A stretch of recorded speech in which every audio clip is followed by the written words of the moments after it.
하나님의 살아계신 은혜와 축복이 함께 하시기를 주님의 이름으로 축원합니다.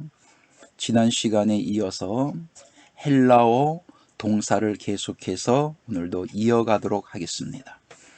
먼저 본문을 한번 읽겠습니다. 요한복음 1장 1절 엔 아르케 엔 호 로고스 카이 호 로고스 엔 프로스톤 떼온. 그래서 헬라어를 읽을 때 많이 보고 공부를 많이 하신 분들은 아주 속도를 굉장히 내서 빨리 읽을 수가 있을 겁니다. 그러나 원문을 많이 보지 않고 공부를 많이 하지 아니하신 분들은 빨리 읽는다고 하는 게 불가능합니다. 그래서 속도를 낸다라고 하는 것은 처음부터 속도를 내는 것이 아니라 처음에는 한 단어 한 단어씩 또박또박 읽어가다 보면은, 그리고 많이 읽다 보면은 어느 때인가 자신도 모르게 속도가 붙어서 정확히 읽으면서도 속도를 낼 수가 있다라고 하는 것이에요. 카이테오스 엔 호로고스 해서 요한복음 1장 1절 한 절을 읽었습니다. 자, 우리가 헬라어 원문을 해석할 때에 많이 보고 공부하신 분들은 한 절을 읽고 한 절 전체를 가지고 성경을, 이 원문을 해석을 합니다. 그러나 많이 보지 않으신 분들은 한 절을 읽어놓고 한눈에 모든 것을 보고 해석한다라고 하는 것은 불가능합니다. 자, 이럴 때는 어떻게 공부하면은 조금 더 효과적으로, 조금 더 쉽게 공부할 수가 있을까? 한 절을 나누는 겁니다. 나누어서 공부하는 거예요. 어떻게 나누느냐? 엔 아르케 엔 호 로고스 카이호 로고스 엔 프로스톤 떼온 카이테오스 엔 호 로고스. 한 절을 가지고 이렇게 세 소절로 구분을 해서 해석하게 되면은 아주 월등히 해석하는데 쉽다라고 하는 거예요. 그러면 어느 기준에서 이렇게 세 소절로 요한복음 1장 1절을 구분을 했느냐라고 하는 거예요. 제일 뒤에 보면은 점이 하나 찍혔습니다. 이 점이라고 하는 것은 마침표입니다. 마침표.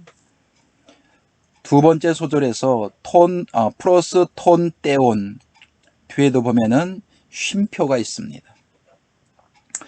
첫 소절 앞에도 보면 호 로고스에 보면 여기도 쉼표가 있습니다. 소절로 나누일 때에 이 쉼표를 기준으로 해서 나누면 됩니다. 그래서 엔 아르케 엔 호 로고스가 한 소절이 되어지고 카이호 로고스 엔 프로스톤 떼온이 한 소절이 되어지고 카이테오스 엔 호 로고스가 한 소절이 되어져서 한 절을 세 소절로 구분을 하게 됩니다. 그래서 해석을 하게 되면 먼저 앞에 있는 첫 번째 소절부터 먼저 해석을 하는 거예요. 해석할 때에 앞에서 배운 것을 가지고 배운 것이 있는지 없는지 확인해보고 있으면 배운 것을 해석하면 됩니다. 없으면 그냥 넘어가지만, 자, 그래서 앞에서 우리가 배운 것 형용사를 배웠는데요. 네, 형용사는 A로 표기합니다. 이 첫 소절 안에서 형용사를 찾아보면 아무리 눈을 크게 뜨고 확인을 해보아도 A 형용사가 없어요. 그러면 형용사가 첫 소절에는 없다라고 하는 거예요. 왜? 이미 배웠는데 없습니다. 그러면 또 우리가 배운 것 전치사를 배웠는데요. 전치사가 있느냐 한번 살펴보는 겁니다. 살펴보니까 n이라고 하는 전치사가 등장을 하게 됩니다. 그래서 이 n이라는 이 전치사는 격을 보면은 역격입니다. 전치사는 같은 격을 가지고 있는 단어를 지배한다라고 말씀을 드렸습니다. 이 전치사는 장소와 위치를 나타낼 때에 전치사를 사용하게 돼요. 그래서 여기서 전치사 구는 어디까지냐? 같은 격을 가지고 있는 단어가 아르케입니다. 엔 아르케가 전치사 구 이렇게 말을 하게 됩니다. 자, 그리고 바로 밑에 품사 약어표에 나와 있는 분해가 되어져 있는 이 영어로 분해가 되어져 있습니다. 이 역격이라고 하는 것은 뭐뭐에게, 뭐뭇으로 이렇게 해석을 하게 됩니다. 이렇게 분해가 되어져 있는 격을 가지고 해석을 하게 되면 어떤 일이 발생하느냐? 태초에게, 태초으로. 왜? 역격은 뭐뭇으로, 뭐뭐에게 이런 뜻을 가지고 있기 때문에 태초에게, 태초으로. 이건 누가 들어봐도 좀 이상합니다, 번역이. 그래서 우리 개역성경에서는 태초에라고 번역을 해놓았고, 영어 성경에서는 in the beginning으로 해석을 해 놓았습니다. 자, 이럴 때는 이 n 전치사 이 자체가 어떤 뜻을 가지고 있는지 확인해 보는 게 굉장히 중요합니다. 이 n 전치사를 완전히 무시하고 해석이 되어져 있는지, 아니면 n 전치사가 해석이 되어져 있는지를 확인 한번 해보는 거예요. 이 n이라는 전치사는 헬라어 전치사 도표를 한번 확인해 보겠습니다.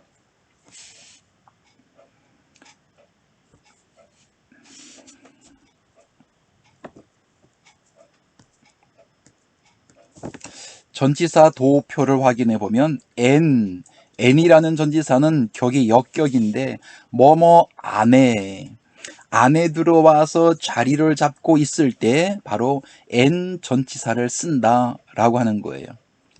자, 옆에도 보니까 에이스 목적격일 때 뭐뭐 안으로, 프로스라고 하는 전치사 목적격일 때는 뭐뭇을 향하여, 역격일 때는 옆에, 바로 곁에 라는 뜻을 가지고 있습니다. 그래서 n 전치사는 뭐뭐 속에 이런 뜻을 가지고 있다라고 하는 겁니다. 자, 다시 본문으로 돌아갑니다.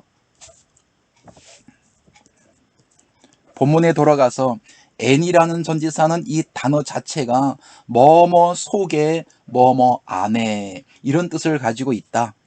우리가 전치사 도표를 통해서 조금 전에 확인해 보았습니다. 그러면은 태초에라고 하는 해석이 아니고 태초 안에 이렇게 번역을 해 주어야만이 정확한 겁니다. 왜냐하면 n 전치사 자체가 뭐뭐 안에이니까. 그래서 많은 분들이 이 부분을 보면서 시초에, 태초에 그냥 이렇게 번역하는 것이 매끄럽지 않느냐라고 말을 하는 분들도 간혹 있습니다.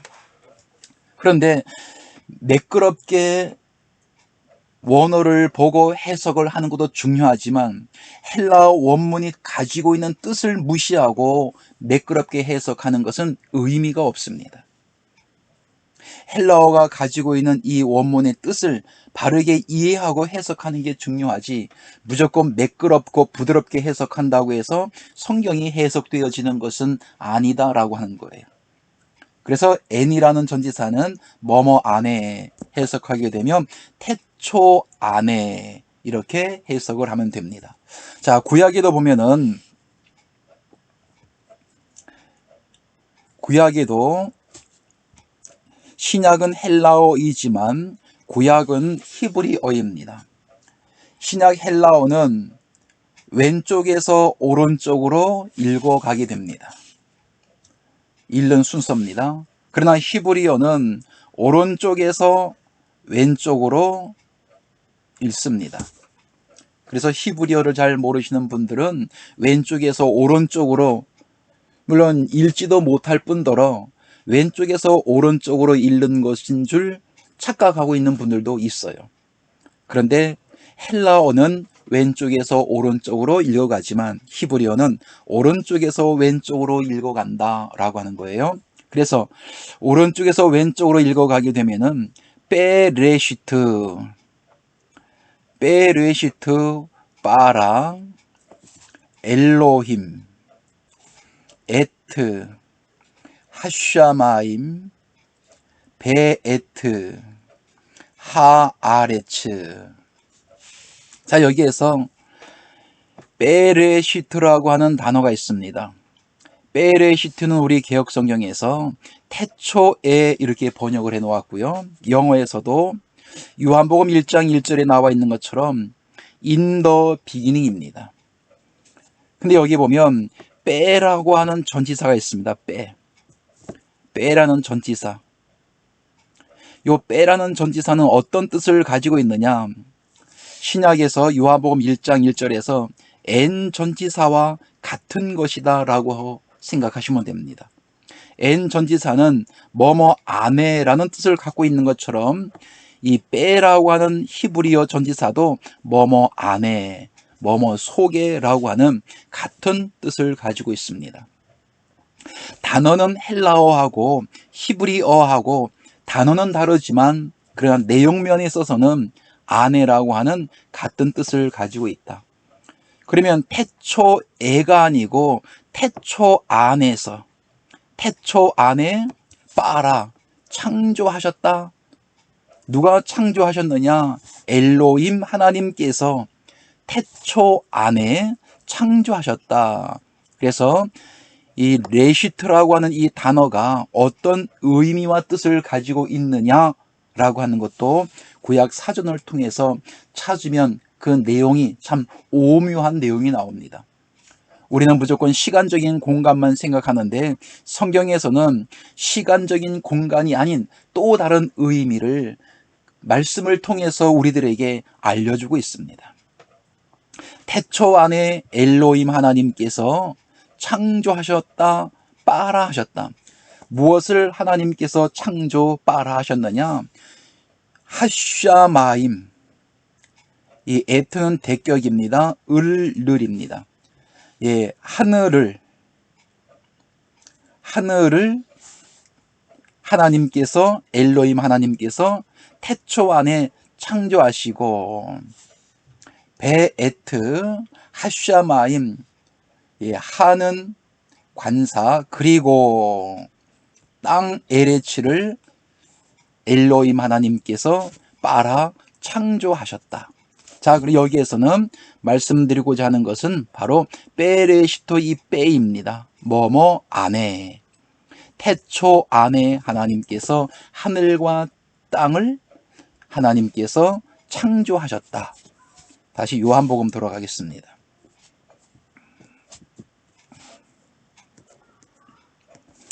예, 요한복음 1장 1절 엔 아르케 태초 안에 라고 해석을 해야 맞다라고 말씀을 드렸습니다. 그래서 시간적인 공간만 생각하지 마세요. 하나님께서는 시공을 초월하시는 분입니다. 성경에도 보면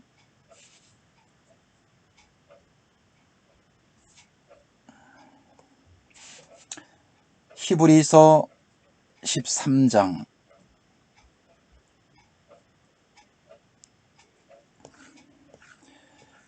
7절 하나님의 말씀을 너희에게 이르고 너희를 인도하던 자들을 생각하며 너희 행실의 종말을 주의하여 보고 저희 믿음을 본받으라. 8절 예수 그리스도는 어제나 오늘이나 영원토록 동일하신 분이다. 그래서 시공을 초월하신 분, 바로 구약에도 계셨던 분, 신약에도 계셨던 분, 동일하신 분으로 말씀을 하고 있습니다. 야고보서 1장에도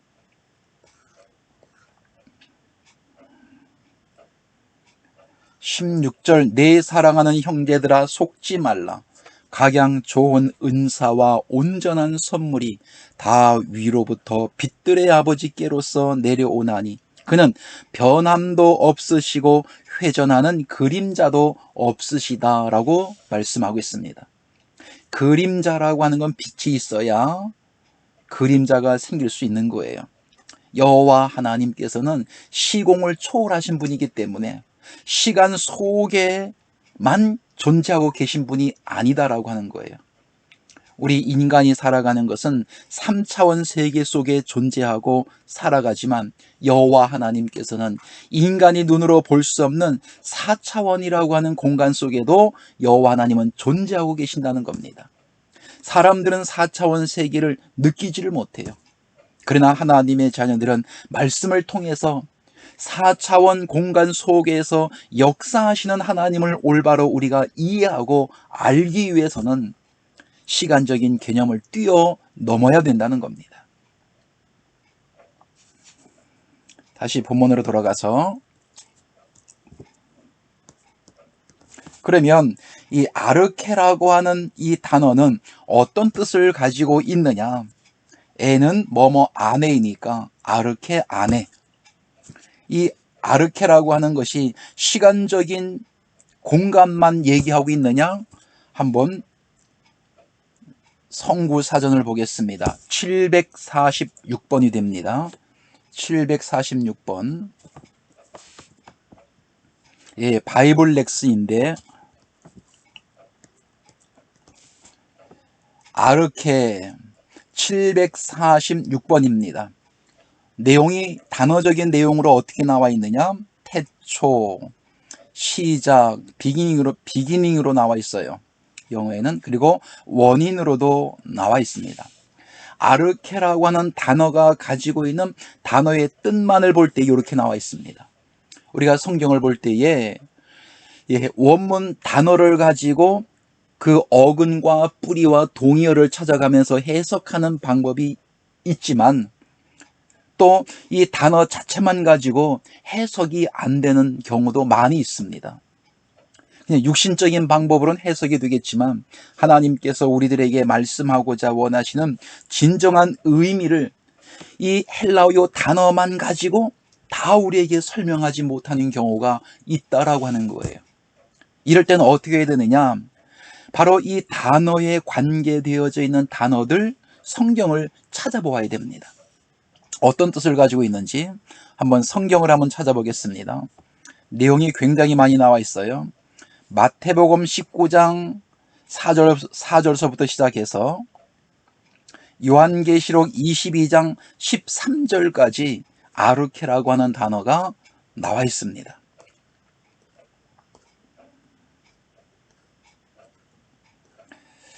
자, 그래서 에베소서 4장 12절에도 정사와 권세와 이 어두움의 세상의 주관자들과 하늘에 있는 악의 영들에게 대함이라.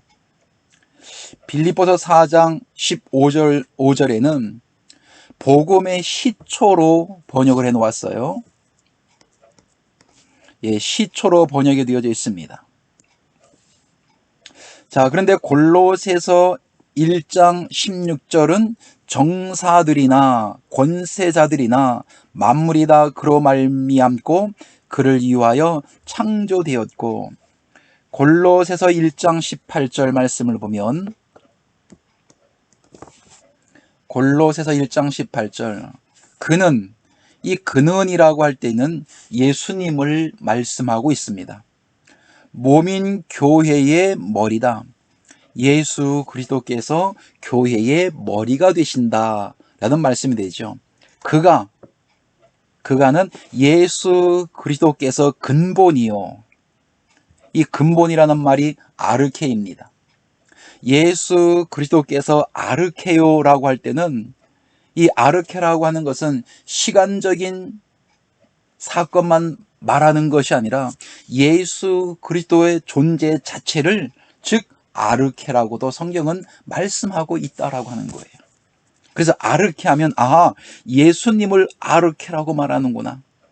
시간적인 사건이 아니라 예수 그리스도의 존재 자체를, 즉 아르케, 이렇게도 성경은 말하고 있구나라고 하는 것을 알 수 있어요. 죽은 자들 가운데서 먼저 나신 자니 이는 친히 만물의 으뜸이 되려 하심이요라고 말씀하고 있습니다. 다시 말씀드리면 예수 그리스도께서도 바로 아르케, 존재화돼서 이 아르케가 나타나기도 한다. 자, 또 보겠습니다. 자, 이번에는 요한계시록으로 한번 가보도록 하겠습니다. 요한계시록 21장 6절 말씀. 또 내게 말씀하시되 이루었도다. 나는 예수 그리스도께서는 알파와 오메가요 처음과 나중이라. 처음과, 이 처음이라는 말이 곧 헬라어 원문에서 아르케라고 하는 말입니다. 그러면 예수 그리스도께서는 요한계시록 21장 6절에서도 나는 곧 아르케라고 하는 존재다라는 말씀을 해주고 있는 거예요. 나중이라 내가 생명수 샘물로 목마른 자에게 값없이 주리니.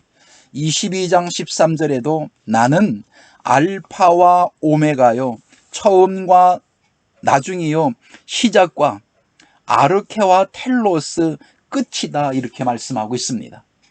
자, 그래서 아르케라고 하는 것은 시간적인 개념만 생각하지 마시고 바로 예수 그리스도 그분 자체를 바로 아르케라고 성경은 이 원문에서는 말씀을 하고 있다. 자, 그런데 알파와 오메가, 아마 교회를 다니시는 분들이라면은 많이 들어보았을 거예요. 있는 데도 있고 없는 데도 있지만 교회 가게 되면 대강대상 앞에 알파와 오메가가 영어로 써져 있습니다. 알파는 처음, 시작이라는 뜻을 가지고 있고, 또 하나는 오메가는 끝이라는 뜻을 가지고 있습니다. 마지막이라는 뜻을 가지고 있어요.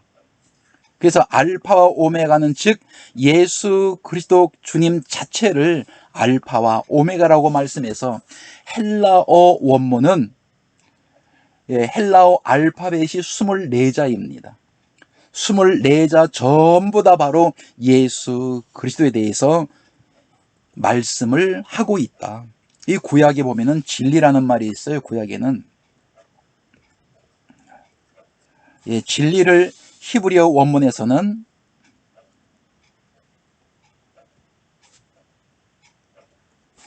에메트라는 단어입니다. 에메트. 히브리어에서 진리가, 이 에메트라는 이 단어는 알렙, 히브리어 제일 앞에 있는 자입니다. 알렙. 헬라어는 24자이지만 히브리어는 23자가 됩니다. 알파벳이 알렙. 그리고 mem이 mem은 히브리어 알파벳 중에 제일로 가운데 중앙에 있는 단어예요. 그리고 제일 뒤에 있는 이 단어는 타우라고 하는 히브리어 알파벳입니다. 그래서 앞에 거, 가운데 거, 제일 뒤에 것을 합쳐보니까 에메트라고 하는 진리입니다. 쉽게 말하면 이 진리할 때는 요한복음 14장 6절 내가 곧 길이요 진리요 생명이니 나로 말미암지 않고는 아버지께로 올 자가 없다. 예수 그리스도 주님 자체를 진리라고 말씀하시고, 구약에서는 여호와 하나님을 곧 진리할 때에 바로 여호와 하나님 자신 존재를 진리라고 말하는 거예요. 그래서 히브리어를 배우고 헬라어를 배운다라고 하는 것은 어떠한 지식 자랑하기 위해서 남이 하지 못하는 걸 내가 하니까 과시하고 자랑하고 사람들에게 보여주기 위해서 배우는 것이 아니라, 바로 구약의 히브리어는 여호와 하나님을 배우는 것이다. 진리, 에메트 자체가 바로 여호와 하나님 존재를 배우는 것이다. 신약에서는 알파와 오메가는 단순히 헬라어를 배우고 마치는 것이 아니라 예수 그리스도에 대해서 배우는 것이다. 예수 그리스도 그분 자체가 곧 알파와 오메가가 되시기 때문입니다. 다시 본문으로 돌아가겠습니다.